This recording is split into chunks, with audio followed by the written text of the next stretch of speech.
আসসালামু আলাইকুম রহমতুল্লাহি ওয়া বারাকাতুহু। প্রিয় বোনেরা, আশা করি আপনারা সকলেই আলহামদুলিল্লাহ ভালো আছেন। আমিও নতুন আরেকটি ভিডিও নিয়ে আপনাদের মাঝে হাজির হয়ে গেলাম। যারা আগের ভিডিওগুলো দেখেছেন, আশা করব তারা সুন্দরভাবে মাখার জন্য যে হরফগুলো শিখে গেছেন। আজ বেশি কথা না বলে আমরা মূল পড়ায় চলে যাব। আর যারা একদম নতুন, তারা অবশ্যই একটি খাতা এবং কলম নিয়ে বসে যাবেন। কিছু লেখার বিষয় আছে। আর যদি আপনারা চান নুরানি পদ্ধতিতে কোরআন শিক্ষা, এমন একটি কিতাব আছে। কিতাবটা আমার সামনে নেই, এই জন্য দেখাতে পারছি না।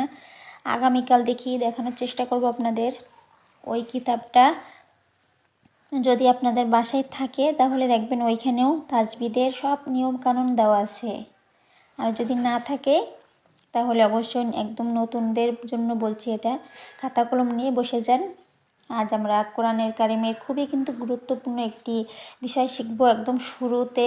আর শুরুগুলো যদি আপনি ভালোভাবে না জানেন, শুরুতে কোন কোন তাজবিদ, কোনটাকে কি বলে, এগুলো যদি না জানেন, তাহলে কিন্তু আপনার পড়তে আসলে অনেকটা কষ্ট হয়ে যাবে। তো আমরা মূল পড়ায় চলে যাই। আউযু বিল্লাহি মিনাশ শাইতানির রাজিম। বিসমিল্লাহির রহমানির রহিম। এই যে আলিফ থেকে ইয়া পর্যন্ত যারা মাখার জন্য যাই এখনও শিখতে পারেননি, আমি তাদেরকে অনুরোধ করব আলিফ থেকে ইয়া পর্যন্ত প্রথম পৃষ্ঠার ভিডিওটি দেখে মাখার জন্য যাই শিখে নেবেন। আর এই লাল কায়দা নিয়ে যদি আপনি বসে থাকেন, তাহলে পিছনে উল্টান, তারপরে দেখুন এই যে মাখরাজ, এখানে এই যে মাখরাজ দেখা যাচ্ছে। হরফ উচ্চারণের স্থানকে মাখরাজ বলে। আরবি হরফ 29টি, মাখরাজ 17টি। এই 17টি মাখরাজ এই দেখুন। আশা করি বুঝতে পারছেন। এই একটা লাল কায়দা যদি ভালোভাবে শিখতে পারেন, তাহলে কিন্তু আপনি পুরো কোরআন শরীফ নিজেই একা খতম করতে পারবেন ইনশাআল্লাহ। মূল হরফ এই যে লাল কায়দা। তা আমরা এখন মূল পড়ায় চলে যাই। আশা করি আপনারা সব কিছু শিখে গেছেন। আর এই যে হরফগুলো এক এক স্টাইলের হয়, এইগুলো আপনারা চিনে গেছেন। আর আপনারা নিজে একা প্র্যাকটিস করবেন, এভাবে ধরবেন যে এটা কি মানে হাত দিয়ে ঢেকে আপনারা চেষ্টা করবেন। তখন দেখবেন সব কিছু অনেক সহজ হয়ে যাবে ইনশাআল্লাহ। হ্যাঁ, যেমন দেখুন এটা কি, সিন, হা, মিম, নুন, ফা, সিন। হ্যাঁ, আশা করি আপনারা এগুলো শিখে গেছেন আলহামদুলিল্লাহ। আজ নতুন পড়া। দেখুন এটা হচ্ছে আলিফ, তাই না? আলিফের উপরে যে বাঁকা একটা এই যে চিহ্ন, আপনারা একটু খেয়াল করুন।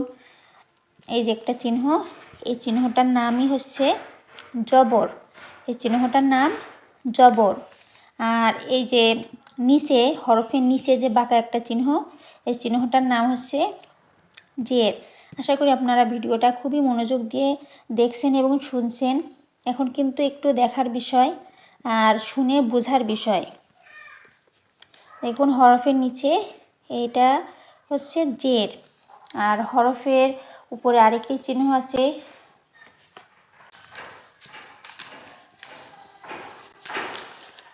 আর এই যে হরফের উপরে এই যে বাঁকা মতো, আশা করি আপনারা বুঝতে পারছেন। এই যে বাঁকা মতো যে চিহ্ন, এই চিহ্নটার নাম হচ্ছে পেশ। এই চিহ্নটার নাম পেশ।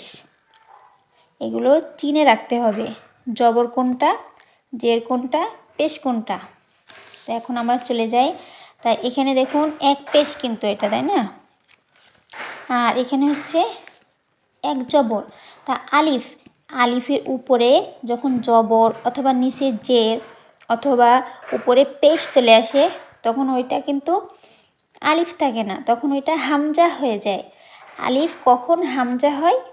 আলিফের উপরে, নিচে অথবা উপরে পেশ আসে, জবর জের পেশ কোনো কিছু একটা চলে আসলে আলিফ তখন হামজা হয়ে যায়। তাহলে আমরা এখন কি পড়ব? আর আরেকটা বিষয় হচ্ছে, আপনারা লিখে রাখুন আলিফ কখন হামজা হয়। এর উত্তর হবে আলিফ এর উপরে জবর, নিচে জের অথবা উপরে পেশ, মানে আলিফের উপরে কোনো কিছু একটা চলে আসলে আলিফ তখন আর আলিফ থাকে না, তখন এটা হামজা হয়ে যায়। এটা লিখে রাখুন।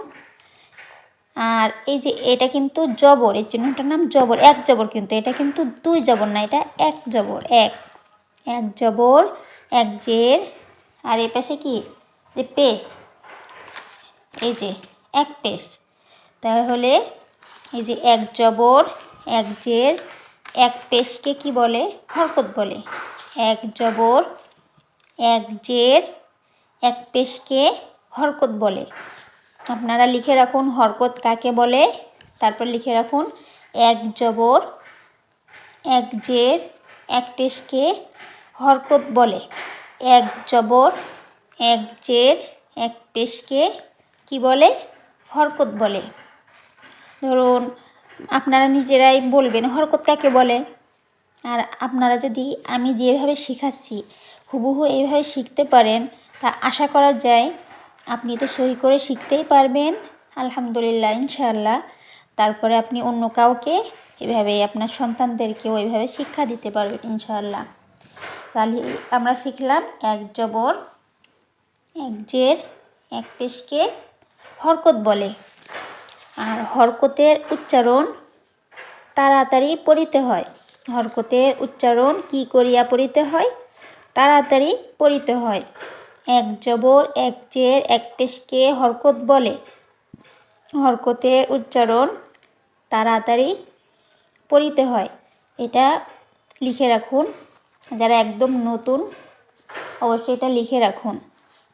তাহলে আলিফ এখন হামজা হয়ে গেছে। তাহলে আমরা কি করে পড়ব? কি করে আমরা তাড়াতাড়ি পড়ব? তা দেখুন আমি একবার পড়াই দিচ্ছি, আপনারা আমার সাথে এভাবে পড়ুন। তাহলে এটা হামজা, হামজা জবর আ। এই যে হরকতের উচ্চারণ কি তাড়াতাড়ি পড়িতে হয়, এই জন্য কিন্তু আমরা হামজা জবর আ টান দেওয়া যাবে না। হামজা জবর আ দ্রুত পড়তে হবে। যেমন এই যে এটা কি বা, তাহলে কি বলবো আমরা? বা জবর বা, তা জবর তা, সা জবর সা। টান হবে না, হরকতের উচ্চারণ তাড়াতাড়ি পড়িতে হয়। জিম জবর জা, হা জবর হা, খ জবর খ, দাল জবর দা, দাল জবর দা, র জবর র, ঝা জবর ঝা, সিন জবর সা, শিন জবর সা, সদ সদ জবর স। ধীরে ধীরে পড়বেন, তাহলে আশা করা যায় ইনশাল্লাহ উচ্চারণও সঠিক হবে। গদ জবর গ, ত জবর ত, জ জবর জ, আইন জবর আ, গইন জবর গ, ফা জবর ফা, কফ জবর ক, কাফ জবর কা, লাম জবর লা, মিম জবর মা, নুন জবর না, ওয়াও জবর ওয়া, হা জবর হা, হামজা জবর আ। দেখুন এটা হচ্ছে লম্বা হামজা, আলিফ হামজা, আর এটা হচ্ছে গোল হামজা, এই যে গোলের মতো একটু নিচে টান, লেজের মতো এখানে। হামজা জবর আ, ইয়া জবর ইয়া, ইয়া জবর ইয়া। এবার দেখুন জের, হামজা জের ই, বা জের বি, তা জের তি, সা জের সি, জিম জের জি, হা জের হি, খ জের খি, দাল জের দি, দাল জের রি, র জের রি, ঝা জের ঝি। টান হবে না কিন্তু, খেয়াল করবেন যাতে টান না হয়। আমরা কিন্তু হরফে টান দিচ্ছি, সিন শিন, আমরা কিন্তু হরফে টান দিব, কিন্তু উচ্চারণ করার সময় টান হবে না। হরকতের উচ্চারণ তাড়াতাড়ি পড়িতে হয়। সিন জের সি, শিন জের শি, সদ জের সুই, র ঝের রি, ত ঝের তি, র ঝের রি, আইন ঝের ই, অইন ঝের রি, ফা ঝের ফি, কফ ঝের কি, কাফ ঝের কি, লাম ঝের লি, মিম ঝের মি, নুন ঝের নি, ওয়াও ঝের উই। এটা অনেকে উচ্চারণ করতে পারে না। ওয়াও ঝের উই, ওয়াও ঝের ই হবে না কিন্তু, ওয়াও ঝের উই। হা ঝের হি, হামসা ঝের ই, ইয়া ঝের ই, ইয়া ঝের ই। আশা করি আপনারা এগুলো বুঝতে পেরেছেন। আবার বলুন তো আপনারা, হরকত কাকে বলে?